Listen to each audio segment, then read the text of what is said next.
जय हिंद, वंदे मातरम। Welcome back to our YouTube channel. Friends, आप देख रहे हैं कि पूरी दुनिया किस तरीका से एक तबाही से गुजर रही है और पूरी दुनिया पर एक संकट है, लेकिन भारत अपने डेवलपमेंट को लेकर के बिल्कुल भी किसी तरीका के समझौते नहीं कर रहा है और लगातार हम हर दिशा में, चाहे तो वो टेक्नोलॉजी हो, चाहे तो वो रोड इंफ्रास्ट्रक्चर हो, या चाहे तो वो जो है सोशल इंफ्रास्ट्रक्चर हो, या फिर वो टेक्नोलॉजी के क्षेत्र में कोई भी हो, लेकिन भारत अपने पेस से जो है वो आगे बढ़ रहा है, क्योंकि भारत का लक्ष्य है 2047 तक भारत को एक विकसित राष्ट्र के रूप में स्थापित करना। इसी के क्रम में भारत के द्वारा एक ऐसा अचीवमेंट कहिए कि या फिर एक ग्लास सीलिंग कहिए कि जिसको ब्रेक डाउन किया गया है, और ये जो ग्लास सीलिंग का जो ब्रेक डाउन हुआ है उसमें है कि हमारा जो GSLV है, इसे हम LVM-3 बोलते हैं, उसके द्वारा लगभग 22 टन का थ्रस्ट जो है वो उठाया गया है, और ये बड़ी उपलब्धि है जो लगभग 165 सेकंड का जो कठोर परीक्षण है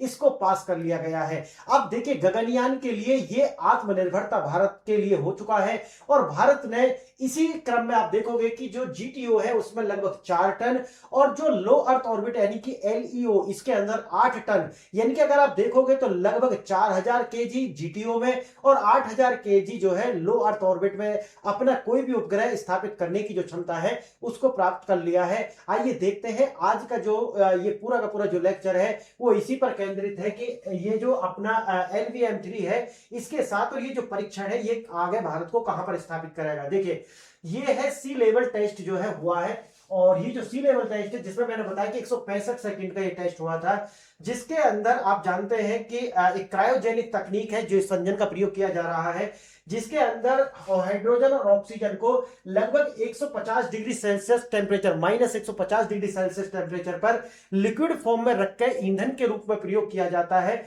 इस टेक्नोलॉजी में भी भारत के द्वारा महारत हासिल कर ली गई है। अब देखिए, भारत दुनिया का छठा ऐसा राष्ट्र बन चुका है जिसके द्वारा ये जो एलाइट क्लब है, जिसके अंदर 22 टन का जो है भार, एक तरीका से 165 सेकंड का सफल परीक्षण जिसने भी किया हो, ये कार्य भारत जो है कर चुका है, और ये छठा राष्ट्र जो है वो बन गया है। जैसा कि आपको बता दिया है, 22 टन का जो थ्रस्ट है उसका सफल परीक्षण हुआ है। ये परीक्षण जो है 165 सेकंड का हुआ है। अब गगनयान के लिए भारत पूरी तरीका से जो है आत्मनिर्भर बन चुका है। ये LVM-3 रॉकेट, जिसे हम बाहुबली भी कहते हैं, मैंने आपको इसको बता दिया है। लेकिन हम आगे बढ़े उससे पहले आपको 2 प्रश्नों पर विचार करना होगा। देखिए, आपने हो सकता है कि इसी टॉपिक पर और भी वीडियो देखी हो, लेकिन अगर आप ये 2 प्रश्नों का आंसर दे पाते हैं तो समझना कि आपने अपने टाइम के साथ जस्टिस किया है, अन्यथा तो आपने फिर अपना जो समय है वो खराब ही किया है वहां पर। देखिए, पहला प्रश्न क्या है, क्रायोजेनिक तकनीक और LVM-3 रॉकेट के संदर्भ में निम्नलिखित पर विचार करना है। पहला, क्रायोजेनिक इंजन में तरल हाइड्रोजन को 183 डिग्री सेल्सियस और तरल ऑक्सीजन को -253 डिग्री सेल्सियस पर संग्रहित किया जाता है।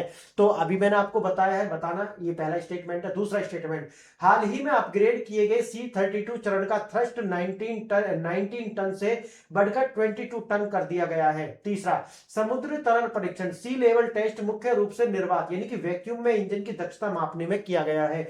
अब आपको बताना है इनमें सही क्या है, यानी कि ट्रू क्या है। पहला, केवल 2 सही है। बी, 1 और 2 सही है। तीसरा, 2 और 3 सही है। चौथा, 1, 2 और 3 सही है। अगर आप आंसर जानते हैं तो वेल एंड गुड, अदरवाइज आपको लास्ट वाली स्लाइड पर इनके विस्तृत आंसर्स मिल जाने वाले हैं। दूसरा प्रश्न भी देखिए, भारत के क्रायोजेनिक विकास के संबंध में सही क्रम क्या है। पहला, भारत क्रायोजेनिक तकनीक स्वदेशी रूप से विकसित करने वाला 5वां देश है। दूसरा, हाइड्रोजन के भविष्य का ईंधन माना जाता है क्योंकि जलने पर केवल जलवाष्प यानी कि H2O उत्पन्न करता है। तीसरा, LVM-3 का उपयोग भू-स्थिर कक्षा यानी कि जियो सिंक्रोनस ऑर्बिट में 8 टन तक उपग्रह भेजने के लिए किया जाता है, जो कि मैंने अभी आपको बताया भी है। इनमें से आप बताना है सही कौन है। पहला, केवल 2 सही है। दूसरा, 1 और 3 सही है। तीसरा, 2 और 3 सही है। चौथा, 1, 2 और 3 यानी कि सारे सही हैं। अगर आप जानते हैं तो ठीक है, जैसा कि नहीं तो मैंने आपको बताया। आइए थोड़ा विस्तार से देखते हैं। ये घटना है जिसमें CE-20 ये क्रायोजेनिक इंजन जो है उसका सफल परीक्षण जो है वो किया गया है। इसरो ने अपने सबसे शक्तिशाली रॉकेट LVM-3 के लिए क्रायोजेनिक इंजन CE-20 का जो सफल परीक्षण कर लिया है। ये सी लेवल टेस्ट था। अपग्रेड क्या है, पहले 19 यानी कि 19 टन तक जो है ये थ्रस्ट पैदा करता था, अब इसका जो थ्रस्ट है वो कितना है, 22 टन। थ्रस्ट का मतलब है एक ऐसी पावर जनरेट करेगा जो रॉकेट को उठाने की क्षमता प्रदान करता है।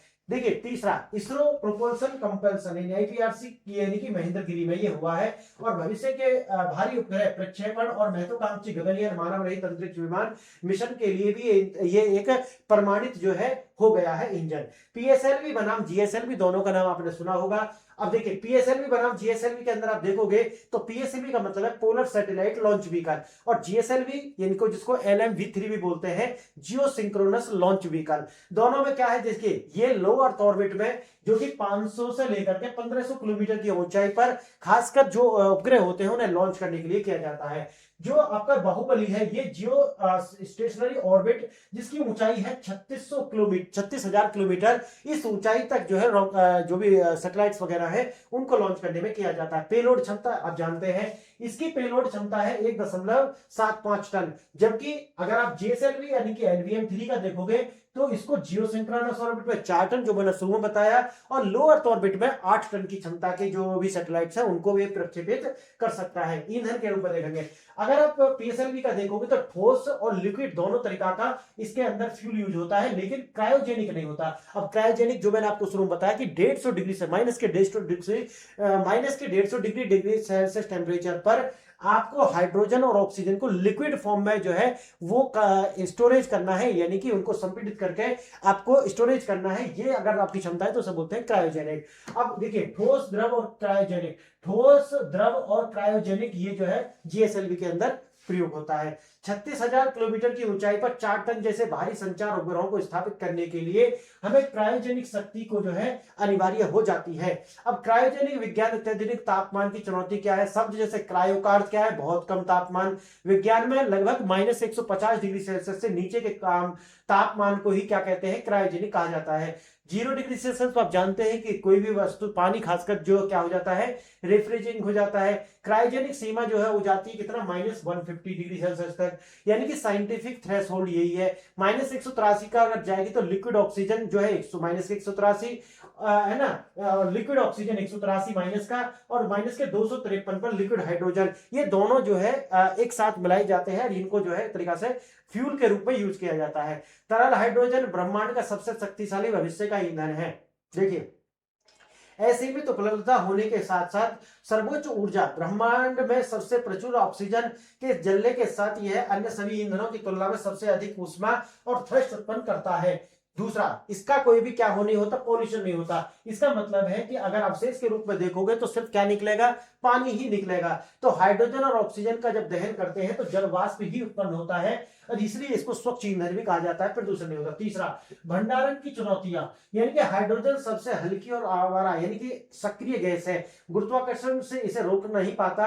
रॉकेट में गैस रूप में ले जाना असंभव है, इसीलिए इसे -200 डिग्री सेल्सियस तक ठंडा करके फिर लिक्विड अवस्था में बदलना अनिवार्य हो जाता है। अब देखिए एलवीएम3 बाहुबली रॉकेट शारीरिक संरचना क्या है, इसका एनाटॉमी क्या होती है। देखिए C25 C30 cryogenic upper stage इसका होता है। यहाँ पर सबसे ऊपरी चरण लगभग 28 टन तरल हाइड्रोजन और ऑक्सीजन का संयोजन, हालिया परीक्षण में C32 चरण में 22 टन थ्रस्ट अपग्रेड जो है वो किया गया है। L110 यानी कि L110 कोर लिक्विड स्टेज, यानी कि बीच वाली स्टेज, मध्य भाग होता है, इसका नाम होता है विकास इंजन द्वारा संचालित है, जो कि लगभग 110 टन जो द्रव है वो जो है कैरी करता है। तीसरा लास्ट स्टेज है S200 यानी कि सॉलिड बूस्टर्स, रॉकेट के दोनों ओर लगे बूस्टर्स लगभग 200 टन का ईंधन जो है वो कैरी करता है। तो अब देखिए 640 टन जो है टोटल हो जाता है। सी लेवल परीक्षण का सबसे बड़ी इंजीनियरिंग चुनौती क्या थी, यानी कि अंतरिक्ष में निर्वात है और समुद्री तल यानी कि सी लेवल पर भी वही करना पड़ता है। रॉकेट मुख्य रूप से अंतरिक्ष में काम करते हैं जहां हवा का दाब शून्य होता है और एक तरीका से जिसमें गैस का प्रवाह यानी कि फ्लो जो है सुचारू रहता है। समुद्र तल पृथ्वी की सतह पर भारी वायुमंडल दाब होता है। जब इंजन यहाँ पर फायर होता है तो बाहरी हवा का दबाव नोजल से निकलने वाली गैस से टकराता है, और फिर है खतरा, इस टकराव से फ्लो यानी कि फ्लो सेपरेशन हो सकता है, जिससे नोजल चटक कर फट सकती है, ये खतरा जो है लगातार बना रहता है। तो देखो चुनौती तो रहती ही है। अगर देखो एक सिमुलेशन हम कितना भी क्रिएट कर लें, लेकिन वो इतना तो नहीं होता कि जैसा कि एक हमें रियल सिचुएशन में आपको ऊपर जाने के बाद में, आकाश में जाने, अंतरिक्ष में जाने के बाद में जिस तरह से होता है, वो सिचुएशन आप सिमुलेशन में यहाँ पर एग्जैक्ट क्रिएट नहीं कर सकते। देखिए परीक्षण की मुख्य स्वदेशी तकनीक और नवाचार, नोजल प्रोपल्सन सिस्टम यानी कि नोजल प्रोटेक्शन सिस्टम। क्यों? क्योंकि ये फटे ना। वायुमंडलीय दबाव हस्तक्षेप को रोकने के लिए विशेष सुरक्षा प्रणाली बनाई गई है, जिसे 165 सेकंड के परीक्षण के दौरान नोजल को फटने से बचाया गया और गैस फ्लो जो है उसको भी स्थिर रखा गया। अब multi element igniter 200 -253 degree Celsius की लिक्विड हाइड्रोजन और -183 डिग्री सेल्सियस के लिक्विड ऑक्सीजन एक साथ सटीक रूप से जलने के लिए एक बेहद एडवांस लाइटर प्रणाली की एक सफलतापूर्वक जो है वो उपयोग यहाँ पर किया गया है। जो थ्रस्ट पावर है उसमें अपग्रेड हो चुका है, यानी कि अभी तक जो 19 टन का जो थ्रस्ट पावर था वो कन्वर्ट होकर के 22 टन का हो चुका है। अगर आप देखोगे कि C20 से C32 का जो चरण है उसके अंदर अपग्रेडेशन कितना है, 22 टन का जो थ्रस्ट है वो है। उसी के साथ आप देखेंगे कि पेलोड क्षमता में भी बहुत ज्यादा वृद्धि इसकी हो चुकी है और अधिक भारी पेलोड यानी कि जो हमारे सैटेलाइट्स हैं इनको प्रक्षेपित करने के लिए अब इसकी जो क्षमता है उसमें अभूतपूर्व वृद्धि देखने के लिए मिली है। और इतना ही नहीं, साथ ही साथ में भारत की जो आत्मनिर्भरता है अब वो भी बढ़ी है, क्योंकि पहले जो भारी उपग्रह होते थे उनको हम प्रक्षेपित कराने के लिए एरियन स्पेस पर निर्भर थे, लेकिन अब इस पर भारत जो है आत्मनिर्भर हो चुका है। तकनीक से इनकार से लेकर के आत्मनिर्भर भारत तक बनने का अगर आप सफर देखेंगे तो कहां से शुरू होता है। देखिए अगर आप 1960 और 80 में देखेंगे तो लगभग 4 देश ऐसे थे जिनमें फ्रांस, जापान, चीन और यूएसएसआर जो कि इस क्रायोजेनिक तकनीक को हासिल कर चुके थे। उसके बाद भारत जो है 1991 में यूएसएसआर से ये तकनीक हस्तांतरण करने का जो समझौता है वो किया था, लेकिन जैसे ही होता है आप जानते हैं कि यूएसएसआर का विघटन हो जाता है और 1991 में अब ये आज का जो आप देख रहे हैं रसिया, उसका निर्माण होता है और भारत को इस तकनीक को लेने से अमेरिका ने भी पूरी तरीका से जो है रोका था और उस समय पर नया नया रसिया बना था, उसके ऊपर दबाव था कि भारत को यह टेक्नोलॉजी ना दी जाए। उसके बाद आता है 2014, ऐतिहासिक जीत होती है प्रधानमंत्री नरेंद्र मोदी और 5 जनवरी 2014 को भारत ने GSLV D5 के जरिए अपना पहला स्वदेशी क्रायोजेनिक इंजन सफल परीक्षण किया। भारत का यह तकनीकी रखने वाला भारत छठा देश जो है इसी के साथ घोषित हो जाता है। और देखिए वर्तमान स्थिति में भारत आज इसको लेकर के आत्मनिर्भर बन चुका है। अब सेंसर सहित पूरी दुनिया जो है 100% टेक्नोलॉजी वो भारत की हो चुकी है, इसका लोहा मानता है। अब देखिए गगनयान मिशन, यह 22 टन थ्रस्ट सी लेवल परीक्षण केवल उपग्रहों के लिए ही नहीं है, यह भारत के पहले मानव अंतरिक्ष उड़ान मिशन गगनयान की नींव भी जो है वो रखने वाला है। लाइफ साइकिल विश्वसनीय, इसरो ने इस इंजन के लिए लगभग 20 बार परीक्षण किए।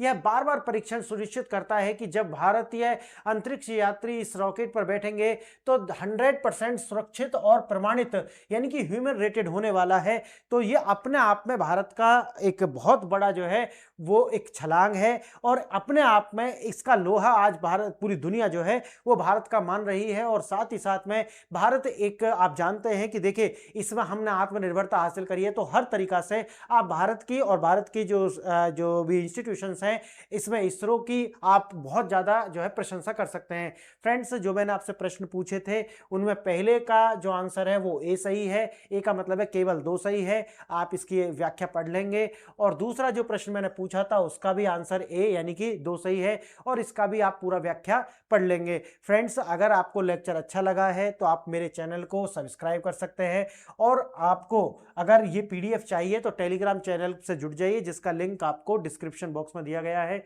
व्हाट्सएप पर आप नया अगर अपडेट्स आपको चाहिए तो आप व्हाट्सएप से जुड़ जाइए। और लास्ट नॉट द लीस्ट, आप जो है मेरी ऐप है PRS ऑफिशियल, आप इससे भी जुड़ सकते हैं और यहाँ से आप कोई भी अगर तैयारी कर रहे हैं तो उस तैयारी के लिए आप यहाँ से मटेरियल स्टडी के लिए खरीद सकते हैं और आप अपनी तैयारी को नई दिशा दे सकते हैं। आपने वीडियो देखा।